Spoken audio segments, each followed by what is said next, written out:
Dios le bendiga, mis hermanos. Hemos pedido a Dios que nos ayude a discernir este tema que traemos hoy para la iglesia. Vamos a hacer una oración. Gracias, Padre, porque has permitido una vez más el poder estudiar tu palabra, Señor. Sabemos que a cada momento quieres decirnos algo, Señor, a través de ella.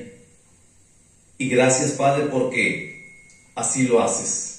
Yo te pido que me ayudes a expresar, Señor, lo que tú quieres, lo que tú tienes para nuestras vidas.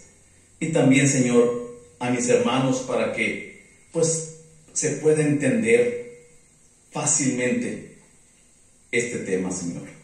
Gracias, Padre, y te pedimos una bendición especial para esos hijos tuyos, Señor, que están enfermos.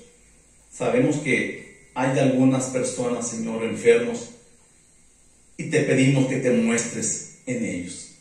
Sobre todo, Señor, aquellos que tienen estos malestares del COVID. Señor, muéstrate, Señor, danos alegría, Padre Celestial. Y te pedimos, te rogamos, Señor, que pronto pueda pasar esto, Señor, porque necesitamos estar en las iglesias. Necesitamos, Señor, hablar a otros, llevar el Evangelio, Señor, a otras personas. Gracias, Padre, por tus bendiciones y tus cuidados. En Cristo Jesús. Amén. Más de 40 millones de soldados han estado en las diversas batallas en las que Estados Unidos se ha visto incluido.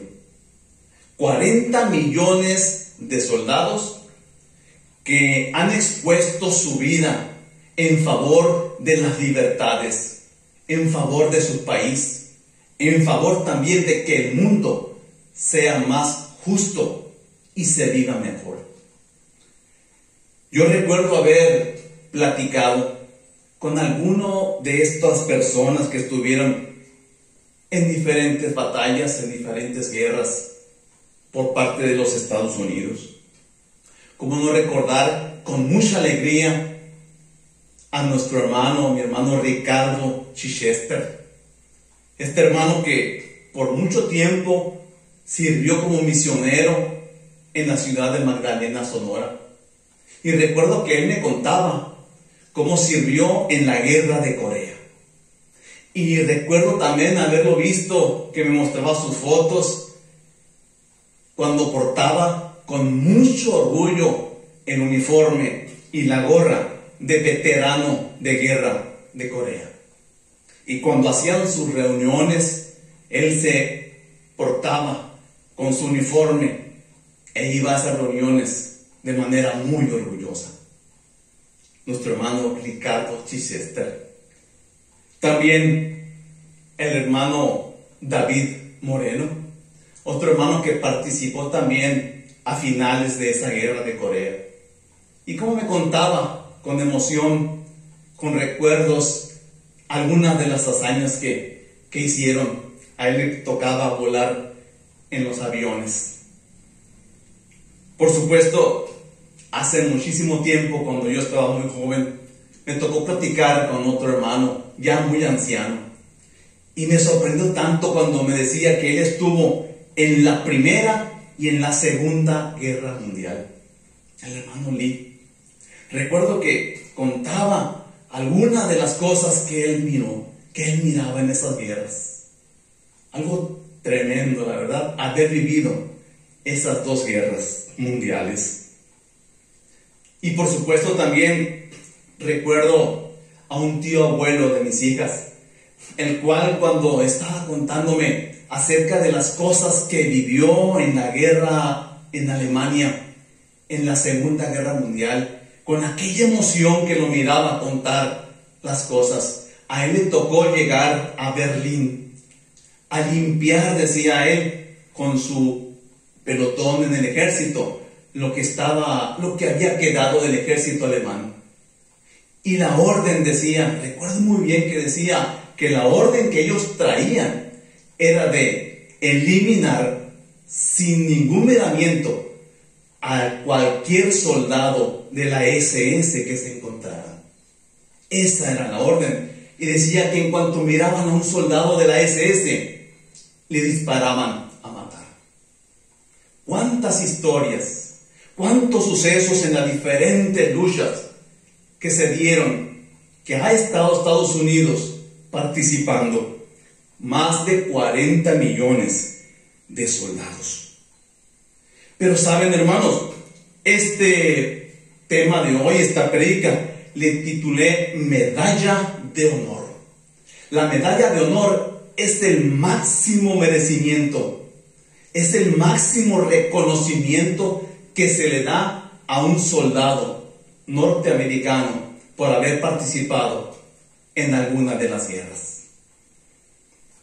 Saben que solamente un poco más de 3,000 soldados de esos 40 millones se han ganado esta medalla de honor.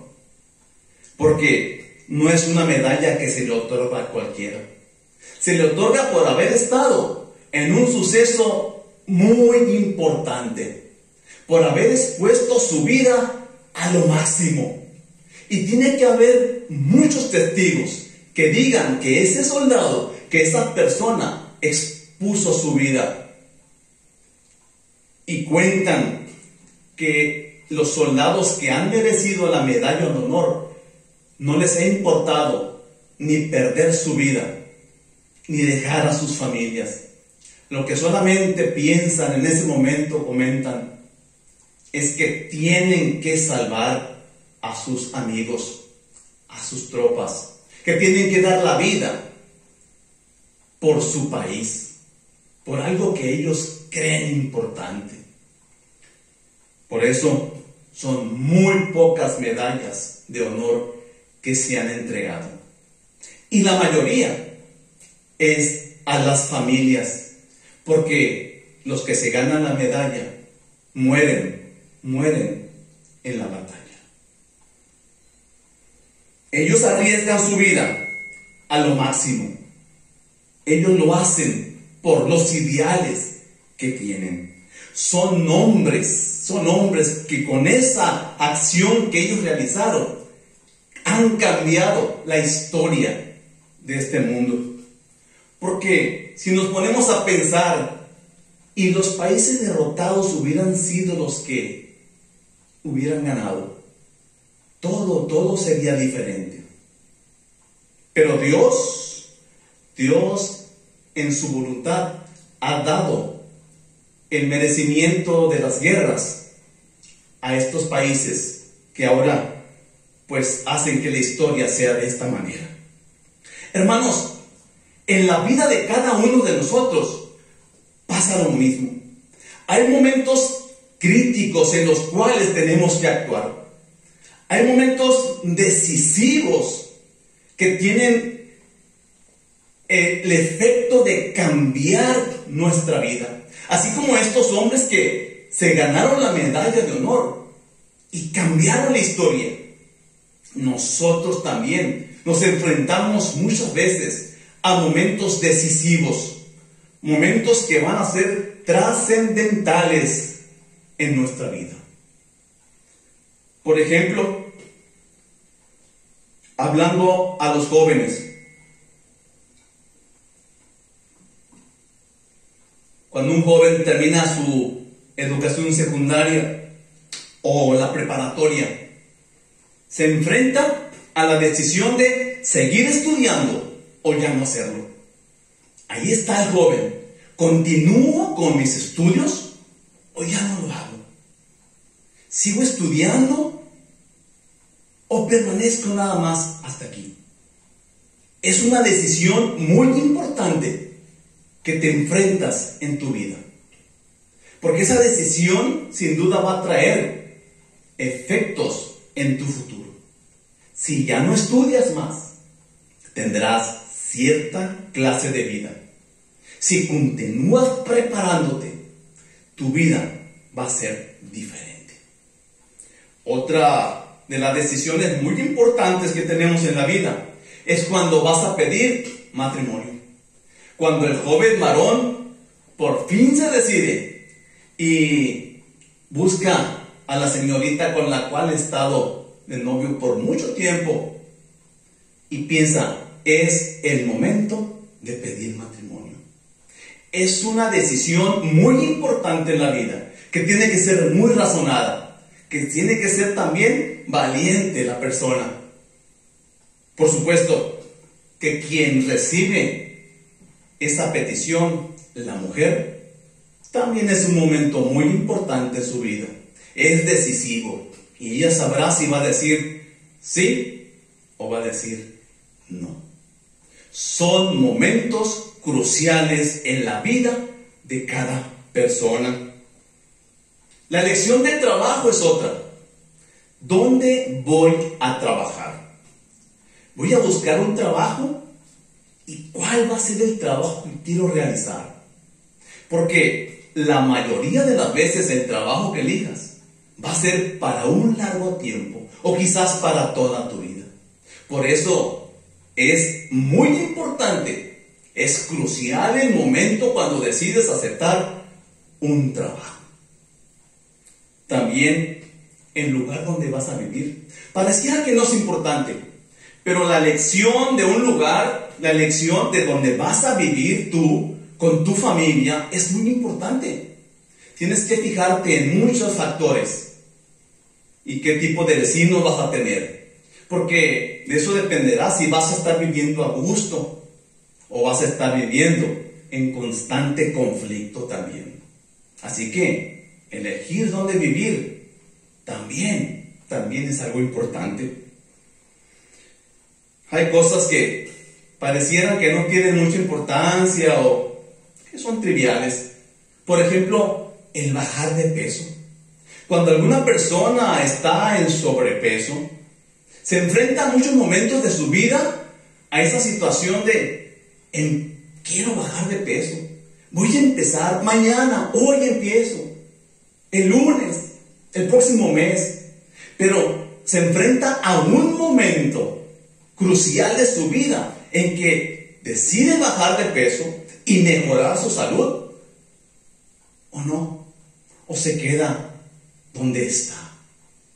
Y su salud, igualmente, dejarla donde está. Por supuesto, sabemos las consecuencias de tomar decisiones correctas y de tomar decisiones no adecuadas. Está también la situación de mejorar calificaciones.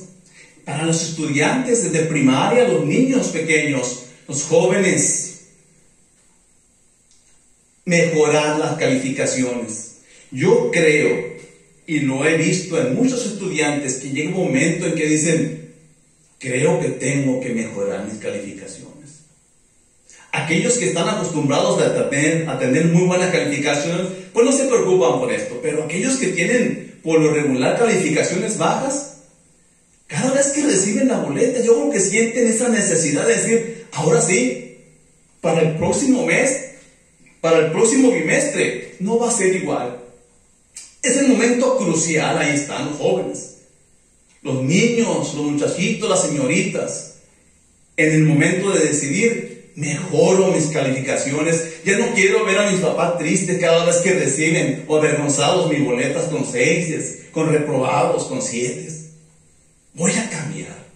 La decisión es tuya. Son momentos cruciales en la vida de cada uno de nosotros. Tal vez queremos hacer un proyecto que por mucho tiempo lo hemos traído en la cabeza. Y quiero hacer esto, y voy a hacer esto.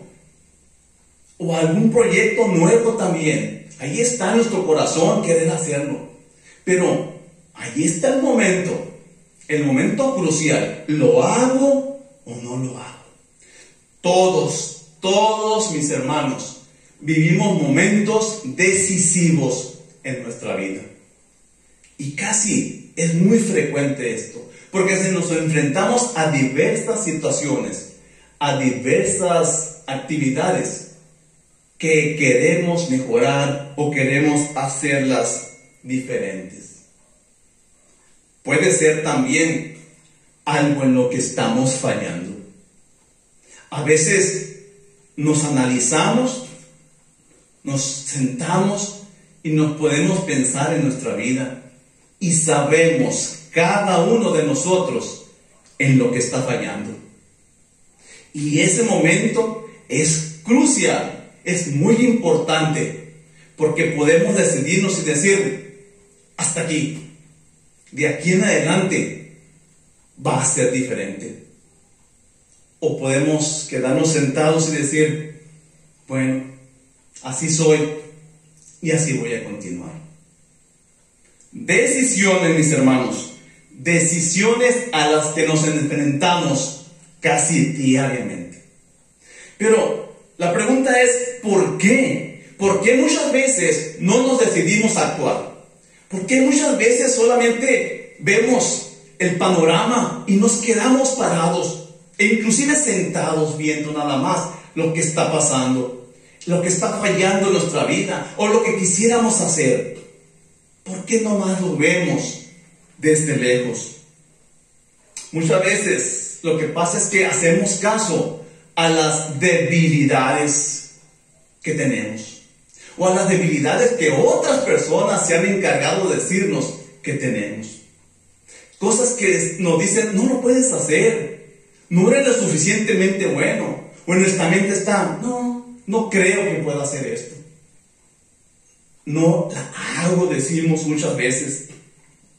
No tengo la inteligencia necesaria para terminar esta carrera. No tengo la inteligencia necesaria para empezar este nuevo proyecto. No voy a poder hacerlo. No tengo nada de eso. O decimos, ¿qué destrezas tengo? Si no sé hacer nada, todo lo que hago lo hago mal. No puedo hacer las cosas. Y nos aferramos a eso.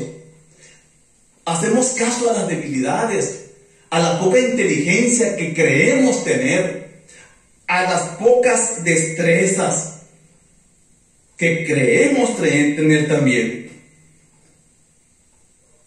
No tenemos el coraje o el valor de decir, sí puedo. Somos cobardes, podríamos decir. Cuando vemos ese panorama decimos, no puedo hacerlo.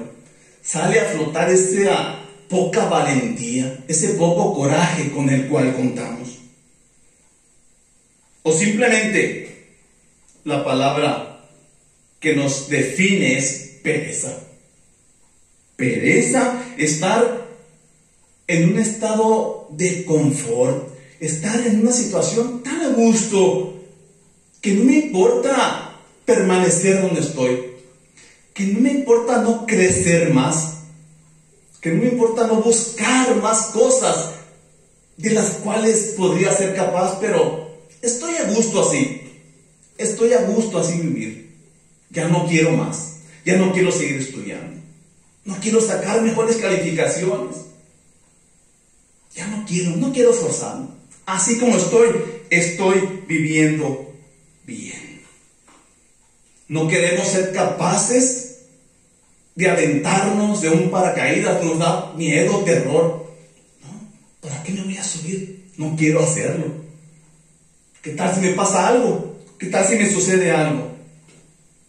No quiero aprender a manejar. ¿Para qué? Estoy muy a gusto así.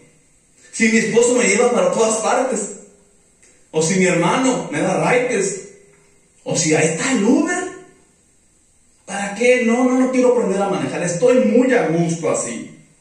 No quiero hacerlo. ¿Para qué? O podría decir a alguna señorita, ¿para qué quiero seguir estudiando? ¿Para qué quiero prepararme así? Me voy a casar con un hombre que me dé todo, que me mantenga. Entonces, hacemos muchas cosas, recurrimos a muchas situaciones, o pensamos que tenemos tantas cosas en contra que no queremos avanzar. Hermanos, por supuesto que en la Biblia hay muchos ejemplos de personajes que mostraron indecisión, que mostraron cobardía. Y vamos a analizar algunos de ellos. Les invito a que busquen en sus Biblias o hagan anotaciones. para estudiar más profundamente cada uno de ustedes en sus casas. Busquen por favor en Jeremías 1:6. Jeremías 1:6.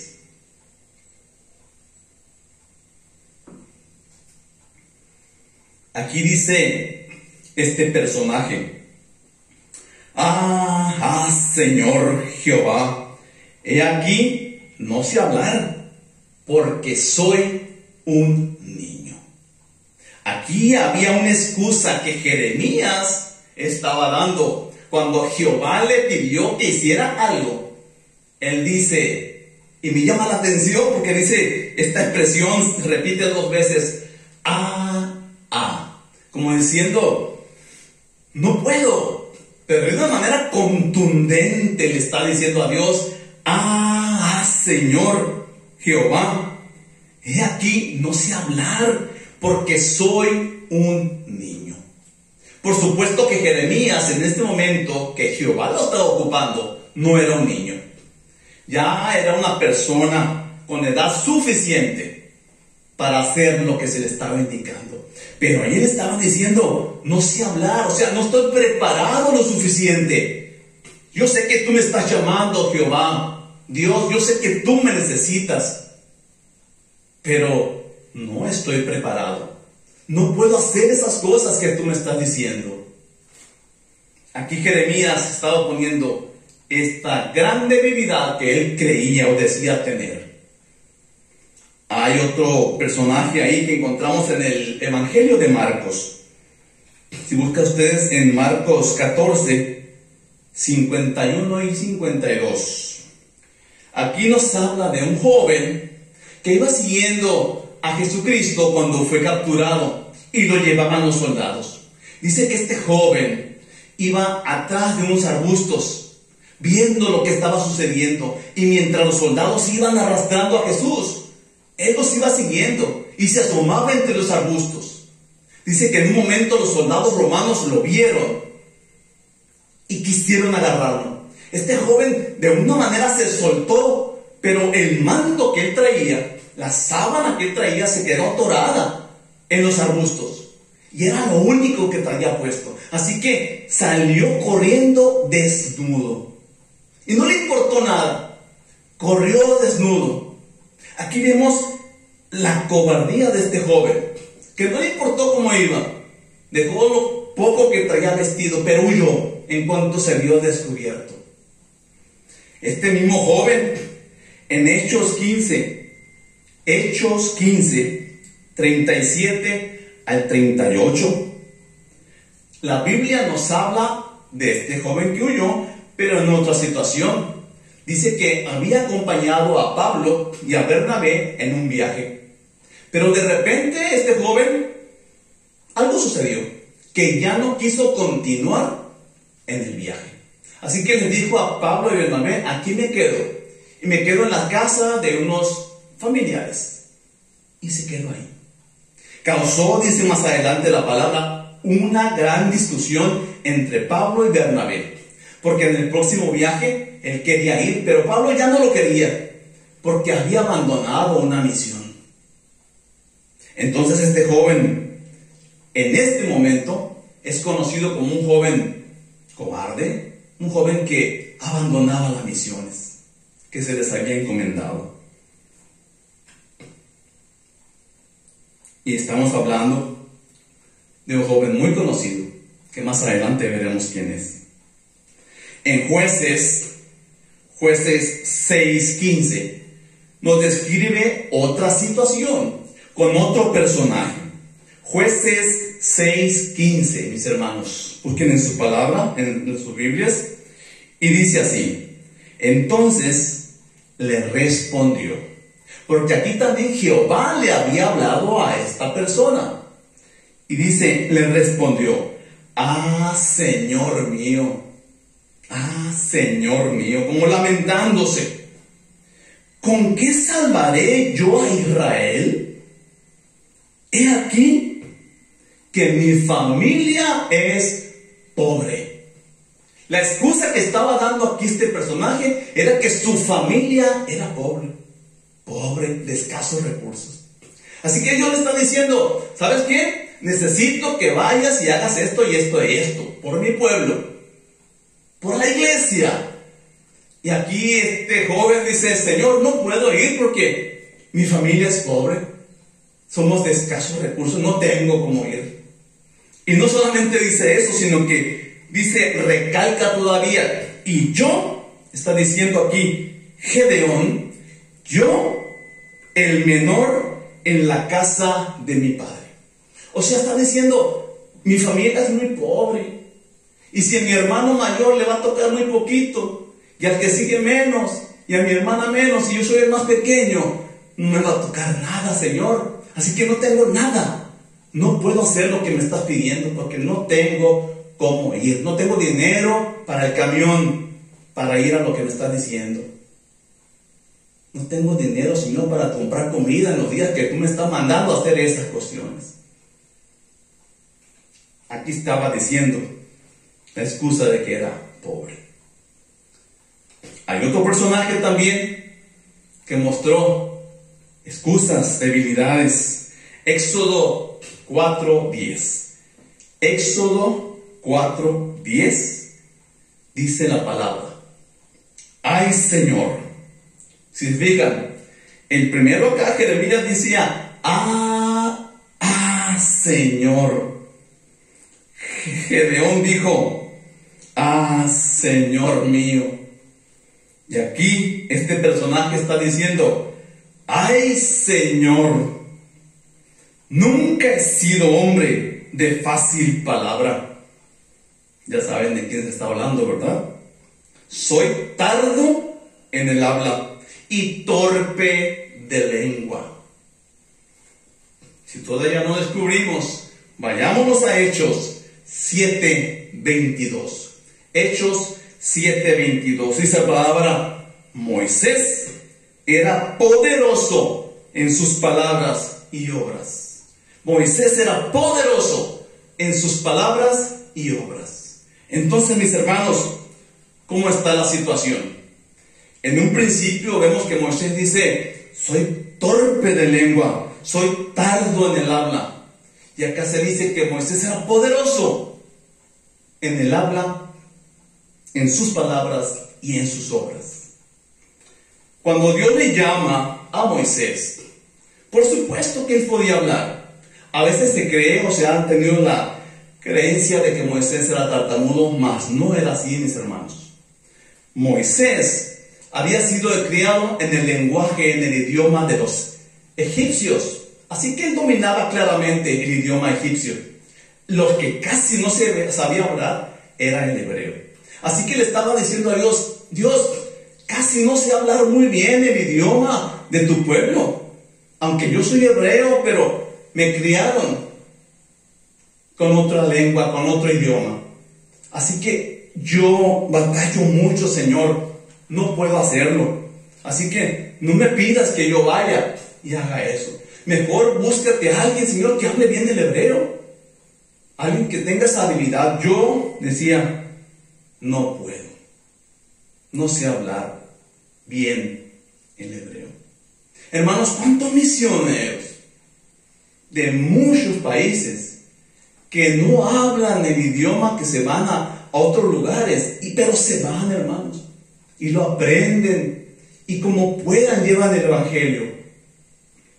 Recuerdo también con mucho cariño a mi hermano Ricardo Chichester, del que hablábamos ahorita. A él nunca se le quitó el acento, a pesar de tantos años que estuvo viviendo en México.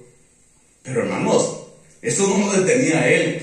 Él continuó siempre llevando el evangelio. Muchas veces, hermanos, creemos que la encomienda es demasiado grande, que lo que tenemos que hacer es algo tan grande que nosotros no podemos, pues. Le seguimos haciendo más caso a esas supuestas debilidades o faltas que tenemos, o a la poca preparación. Pero hermanos, no es así.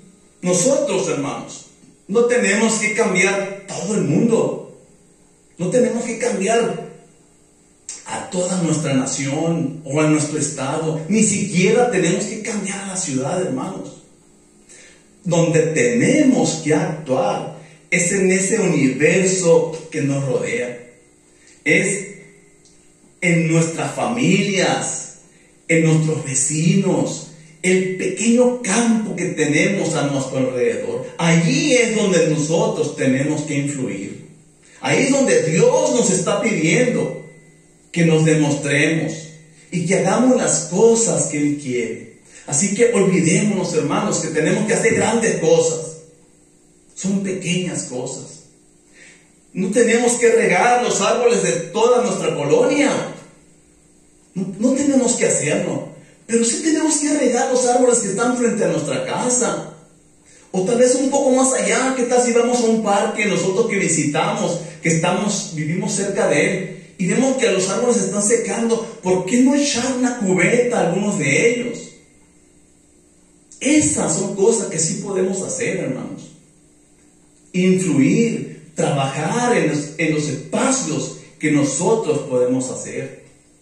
No tenemos que juntar toda la basura de nuestra colonia o de la ciudad.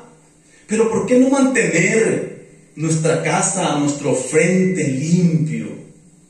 O por qué cuando salimos a caminar ese parque, ¿por qué no llevarnos una bolsa? Porque hemos visto que está muy sucio. ¿Por qué no llevarnos una bolsa y juntar unos pocos papeles? Esto sí podemos hacer.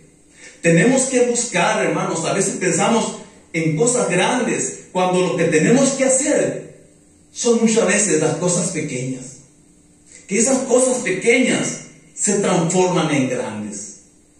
Yo recuerdo que platicaba con algunos jóvenes y les decía: si tú tiras un papel, ¿crees que no pasa nada? Es un papel, es un solo papel.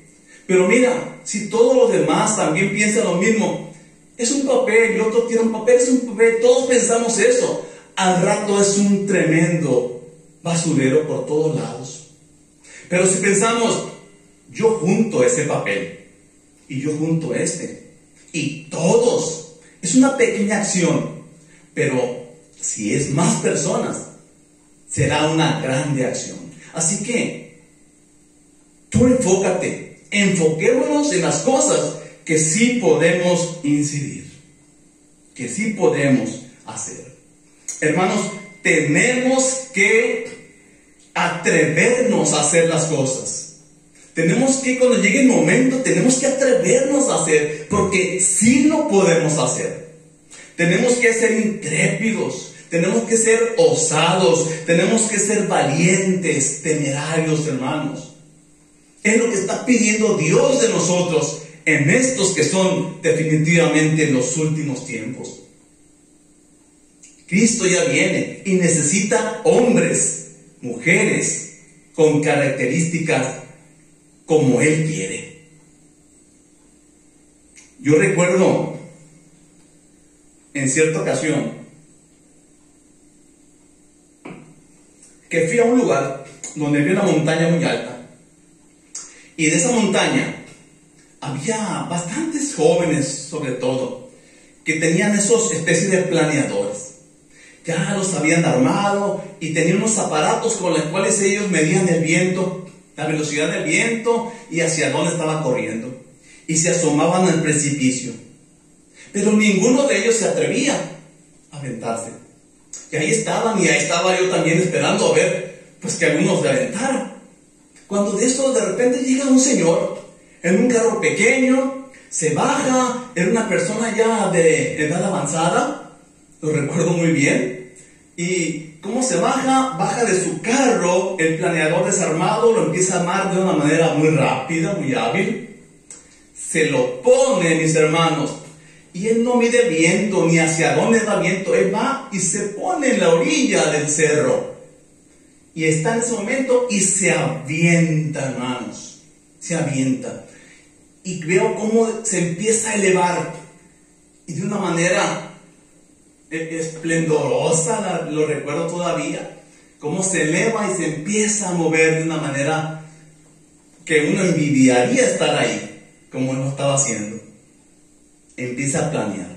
Cuando pasa esto, los demás jóvenes que están ahí, pues no sé si por vergüenza o por orgullo, no sé, pues también se ponen los planeadores y se ponen a la orilla del cerro y se avientan uno por uno. Aquel espectáculo único. Tantas gentes ahí aventándose con sus planeadores. Pero miren, aquí este señor fue intrépido. Se aventó, él no pensó muchas cosas. Yo creo que tenía ya mucha experiencia. Pero eso es lo que quiere Dios, hermanos. Que seamos intrépidos. Que nos aventemos, que hagamos las cosas. Que tengamos la osadía que tuvo David. Porque cuando estaba en Goliat retando al pueblo, y dicen que David pasó entre todos los soldados y iba con la mirada fija sobre Goliat. A él no le importaba nada, ni lo que estaban diciendo los propios de su ejército, sus hermanos, mucho menos la risa del ejército enemigo. Él mostró osadía, y allá va adelante David, y se enfrentó a Goliat, y llegó hasta él. La valentía. Tener la valentía de hacer las cosas. ¿Quién no recuerda a Caleb? Cuando mandaron a 12 y solamente 2 regresaron y les preguntaron, todos dijeron, no se puede conquistar esa ciudad, es una ciudad muy fortificada con guerreros muy fuertes, no podemos. Pero Caleb dijo, sí se puede, sí podemos. Y miren, vemos la historia de que Jericó cayó, mis hermanos. Así que ser intrépidos, osados, ser valientes es lo que Dios pide para nosotros en nuestras actuaciones, mis hermanos. Cuando sintamos el momento, yo digo que es ese clic que a veces se siente. Cuando estamos ahí decimos, ahí está. Algo tengo que hacer esto. Como sentimos en nuestro corazón, sentimos en nuestra mente que se tiene que hacer. Y nos quedamos ahí, ¿lo hago o no lo hago? Un hermano me contaba, un hermano muy querido en Cristo, me contaba que él miraba pasar todos los días a un joven. Y él estaba sentado, hermano ya jubilado, retirado, y miraba a un joven pasar y lo saludaba a este joven, buenos días, buenos días. Decía, a este joven le voy a hablar de Cristo. Y que en la tarde cuando pasaba, buenas tardes, ¿qué tal? ¿Cómo te fue? ¿Todo bien? Pasaba el joven, le tengo que hablar de Cristo a ese joven. Y al otro día, y así, hermanos, varios días, pero no se decidía este hermano a hablarle. Dice que una de las mañanas cuando estaba sentado, que lo mismo pasó, joven, buenos días, y él con el sentimiento de hablarle. Hermanos, unas cuadras más adelante, vio cómo atropellaron a este joven. Y cuando fueron a verlo, este joven había fallecido. Dice este hermano que se sintió tan mal, porque él sentía en su corazón la necesidad de hablarle, pero nunca le habló. Faltó algo, pues. Ese clic, ese decir, ahí va, hey joven, espera un momento, o de regreso ya viniendo del trabajo, joven, espera un momento. No lo hizo. Pero este hermano dijo, jamás me vuelve a pasar esto. Jamás lo vuelvo a hacer. Cuando sienta que tengo que hablarle algo a alguien, lo voy a hacer. Hermanos, créame que así lo hizo. Este hermano le habló a muchas personas y muchas personas por él también fueron convertidos. Hermanos, tenemos todo. Dios nos ha dado todo para hacer las cosas. Si no, miren, Dios no nos los pediría. Si Dios creyera que no podemos hacerlo, no nos los pediría. No pondría en nuestra mente, hey, haz esto. O en nuestro corazón, tienes que hacer esto. No lo pondría, hermanos. Pero lo pone porque sabe que tenemos la inteligencia necesaria para hacerlo. Él nos ha dotado de una inteligencia que podemos hacer las cosas, mi hermano. Así que hay que hacerlas. Cuando llegue el momento, sí puedo hacerlo. Claro que puedo hacerlo. Tengo las destrezas, las habilidades necesarias para hacerlo. Tengo el valor. Solamente tengo que sacarlo y hacer las cosas. Había un joven que estudió conmigo hace tiempo ya. Y recuerdo que este joven era el que tenía de las peores calificaciones. Cuando nos daban las boletas, había aquellos que sacaban puros dieces y otros pues éramos regulares. Pero este joven era de los peores, reprobaba y tenía que hacer los extraordinarios o calificaciones de 6. Pero de repente ya en un nivel más superior, recuerdo que en la preparatoria yo miraba las listas y este joven era el que tenía las calificaciones más excelentes. Tenía puros dieces, hermanos. Algo pasó de la secundaria a la preparatoria, que este joven fue totalmente diferente. ¿Saben qué? Se decidió. Yo creo que dijo él, hasta aquí. Ya no quiero dar vergüenzas. Ya no quiero sentirme avergonzado o sentirme el más bajo de todos. Porque era el más bajo. Y miren, hermanos, llegó a ser el más alto de todos. Claro, tenía la capacidad de hacerlo. Solamente faltaba la decisión. Y él lo hizo. Saben, mis hermanos, jóvenes, niños, adultos, cuando nosotros nos decidimos a hacer las cosas, cuando mostramos ese arrojo, suceden muchas cosas. Una de las principales, yo creo, es que animamos a otros. Animamos a otros. Cuando ven los hermanos que estamos actuando en favor de la obra de Dios, se animan. Cuando otras personas ven que estamos haciendo cosas buenas, se animan y quieren participar. Cuando David le cortó la cabeza a Goliat, yo me imagino que la levantó apenas como pudo. Los filisteos, que habían estado muy arrogantes, que habían estado gritones, valentones, cuando vieron eso, yo estoy seguro que se quedaron atónitos. Se empezaron a llenar de miedo. No sabían qué hacer. Y el pueblo de Israel, que había estado cobarde, que había estado sin saber qué hacer, en este momento cobró fuerzas y se decidieron y atacaron a los filisteos y los vencieron de gran manera, dice la palabra, por la acción de David. Así que con nosotros, hermanos, hacemos algo. Sin duda que muchas personas, muchos hermanos se animan y también se deciden a actuar. Claro que sí. También, hermanos, motivamos a otros. Hay una historia tremenda de Pablo cuando estaban en el barco que se estaba por hundir en esta grande tormenta. Dicen que los marinos no querían comer nada y habían pasado varios días y estaban muy débiles porque tenían tanto miedo que ni querían comer. Entonces Pablo les dice, coman, agarra pan y les dice, coman para que tengan fuerzas, nada les va a pasar, coman para que cuando llegue el momento podamos seguir trabajando y llegar hacia donde vamos. Dice que él agarró el pan y empezó a comer. Cuando los demás lo vieron, hermanos, también empezaron a comer, se motivaron pues, y cuando ya se dieron las condiciones, dice que todos empezaron a trabajar en sus posiciones y llegaron a donde tenían que ir. Así que nosotros podemos animar, hermanos, podemos motivar también, y por supuesto que fortalecemos la obra.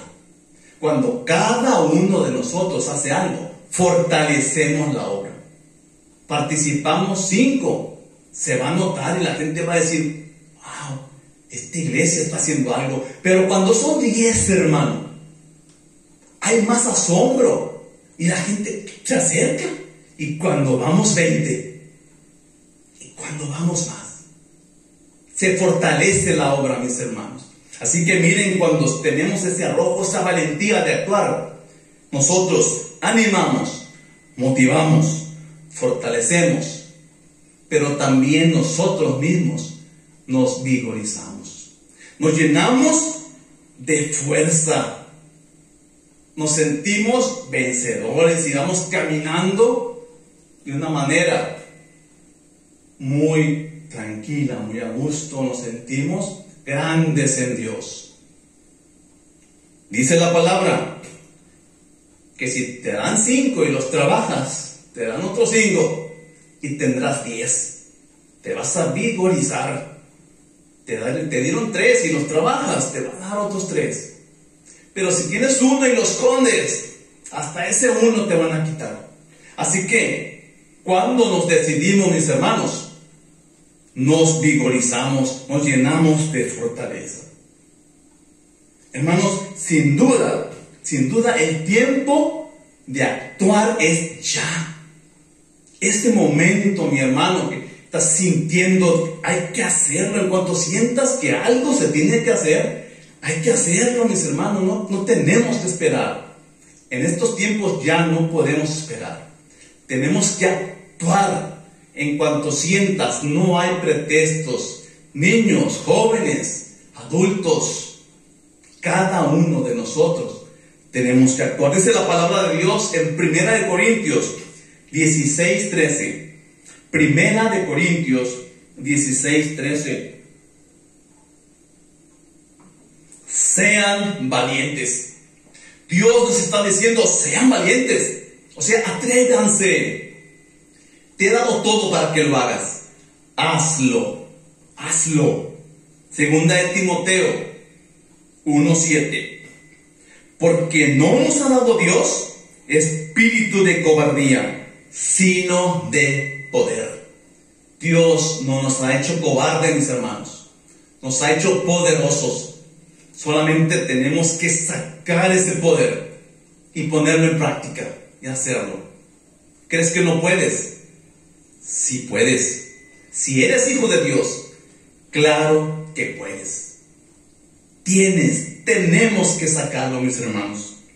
El Salmo 31:24 dice, esforzaos. Esta es la palabra clave. Esforzaos. Todos vosotros los que esperáis en Jehová. Todos los que son hijos de Dios. Todos los que creemos en Jesucristo. Dice, esforzaos. Y tome aliento vuestro corazón. O sea que, para adelante. Dios nos está diciendo todo para adelante. En la Biblia hay mucha gente que fue arrojada, que fue valiente, que fue decidida. Y yo tengo aquí algunos ejemplos y algunos de ellos son muy conocidos. ¿Quién no ha escuchado de Esther, la reina Esther? En su libro Esther 4:16 dice, y si perezco, que perezca. Si perezco, decía ella, que perezca. Pero yo voy a presentarme ante el rey y no importa si él se enoja al verme, porque nadie tenía permitido presentarse ante el rey sin ser invitado. Pero ella tenía algo que hacer, salvar a su pueblo. Y dijo, voy a ir y me voy a presentar ante él. Y si perezco, que perezca. Cuando el rey la vio, dijo, acércate, Esther. Le fue grato a sus ojos. Y no le hizo daño, sino al contrario, le dijo, ven. Y Esther ya dijo lo que tenía que decir. Tenemos otros personajes muy importantes y muy interesantes. En 2 de Samuel 23 hay una tremenda historia que yo invito a los jóvenes, sobre todo a que la lean.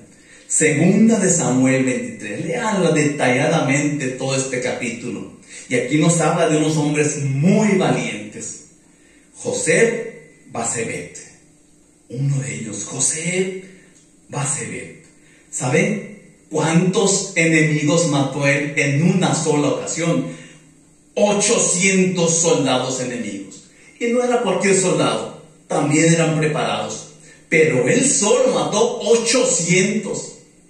Era un hombre, un guerrero decidido, valiente, arrojado. Como los que Dios quiere, mis hermanos. Eleazar, hijo de Dodo, era otro. Era un guerrero tan extraordinario que peleó tanto, dice la palabra, que la espada se le quedó encarnada en su mano. No dice cuántos mató, pero seguramente fueron muchos también. De tal manera que no podía quitarse la espada de su mano, porque se le hizo parte de ella. También menciona a Sama, un guerrero, uno de los valientes de David, que cuando los filisteos tomaron un terreno muy bueno, lleno de lentejas, con el cual se alimentaría su pueblo, dijo: yo voy.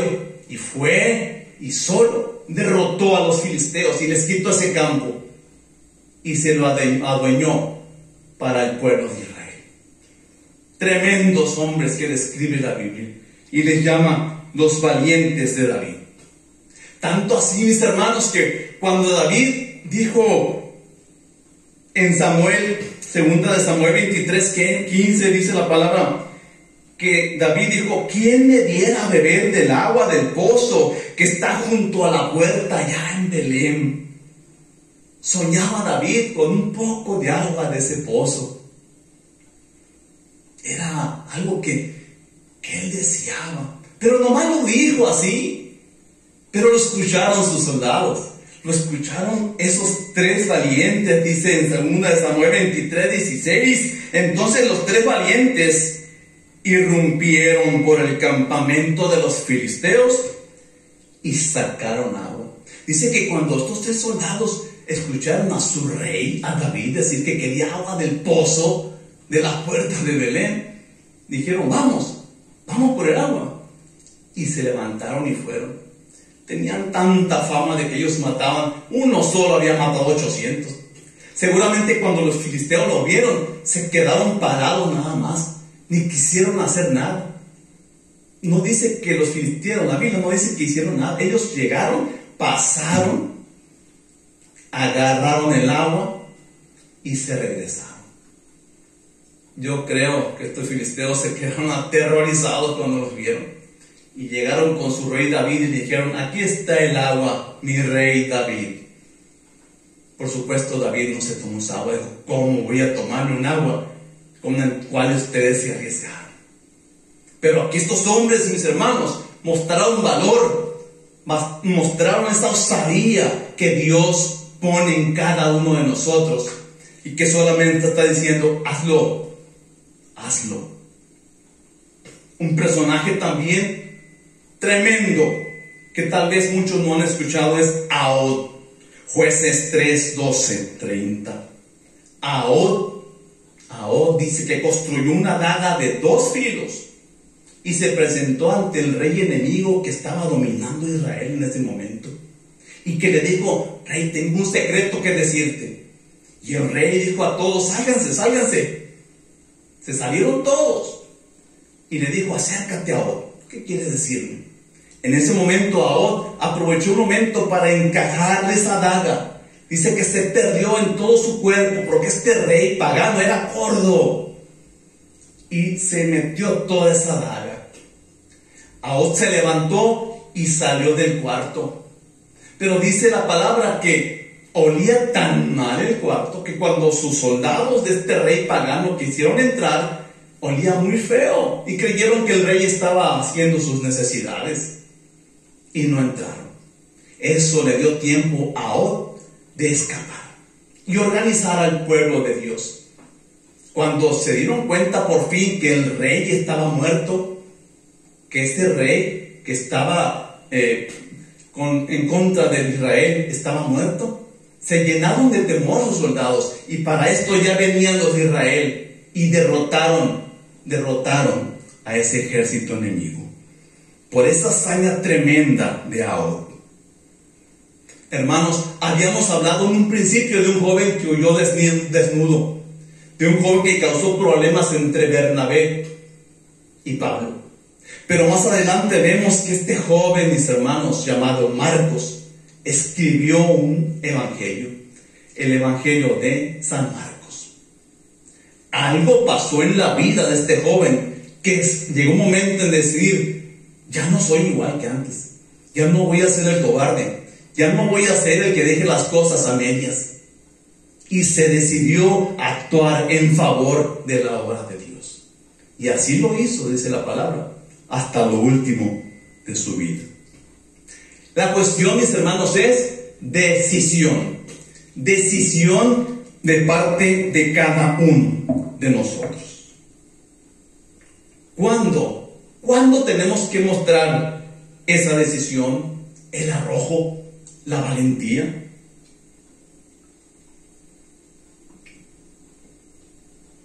Cuando la obra de Dios nos está ocupando.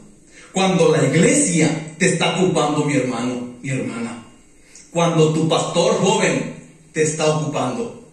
Cuando hay algo que hacer y Él cuenta contigo, ahí tenemos que estar.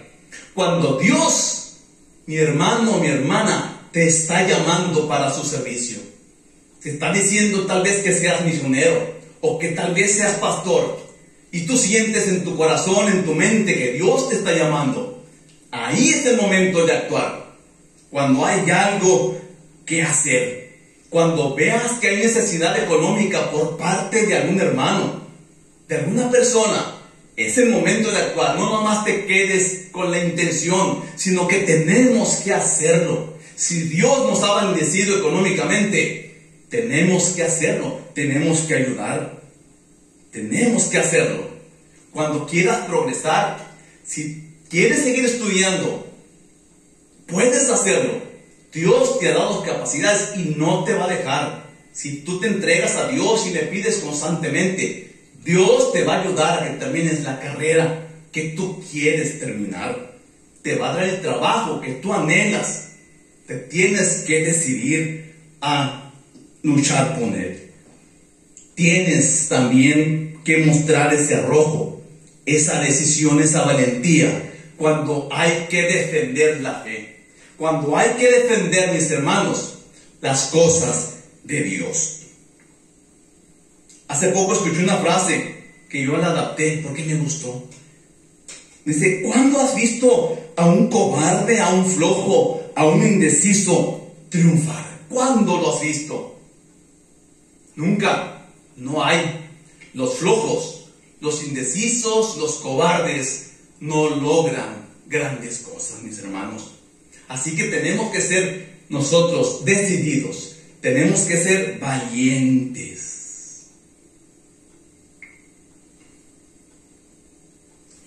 Nosotros, mis hermanos, confiamos en Dios.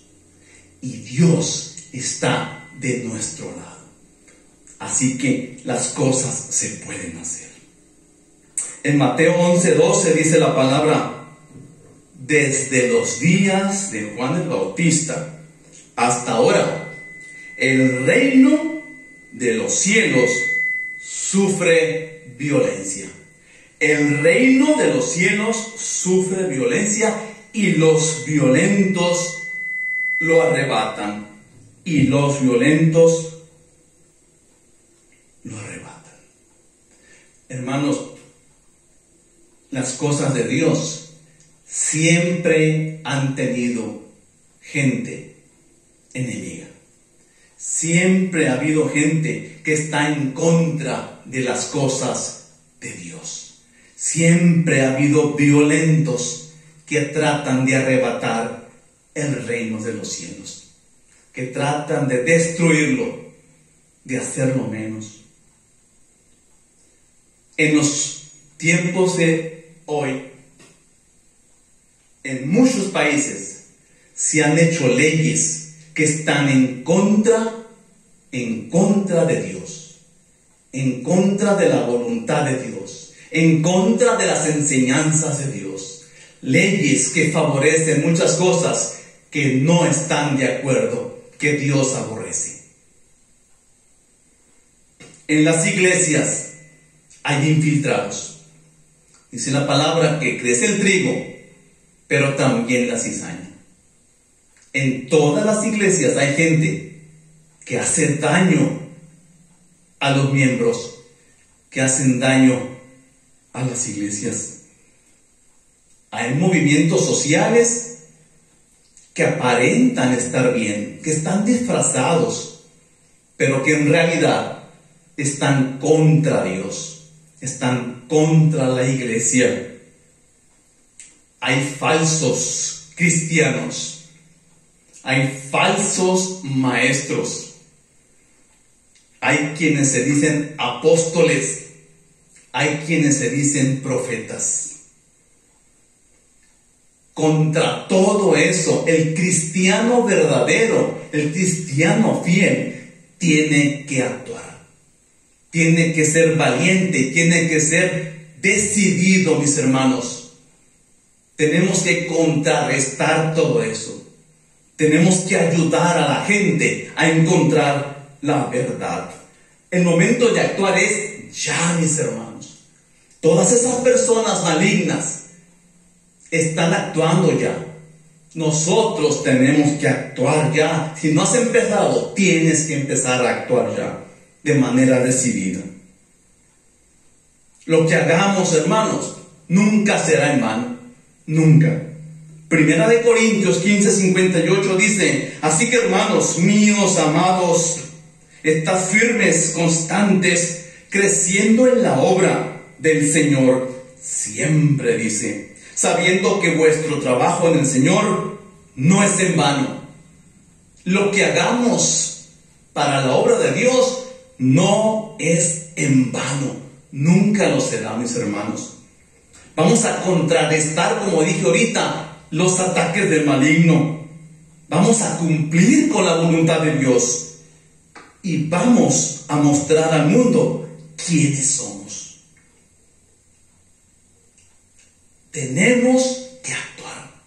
Esa es la situación.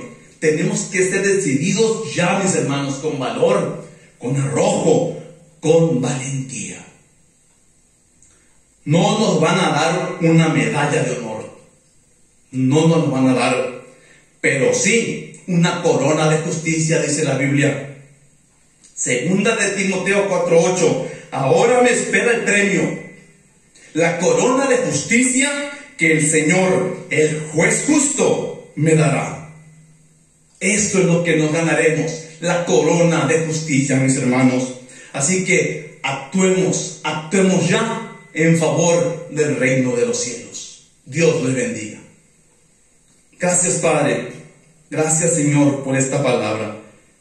Yo solamente te pido, Señor, que me des y le des a mis hermanos el valor, el coraje, Señor, la decisión suficiente para actuar, Señor, en tu obra, para actuar en favor de ti, Señor. Que cuando nuestro pastor nos ocupe, ahí estemos, Señor. Que cuando la iglesia no necesite, Señor, ahí estemos. Que cuando reanudemos actividades, Señor, ahí estemos fortaleciendo tu obra, Padre. Gracias, Señor, por esta palabra. Y gracias por tu cuidado, Señor. Una vez más, bendice a tus hijos que están enfermos, Padre eterno. Gracias, Señor, por todo. Amén. Que Dios los bendiga, mis hermanos.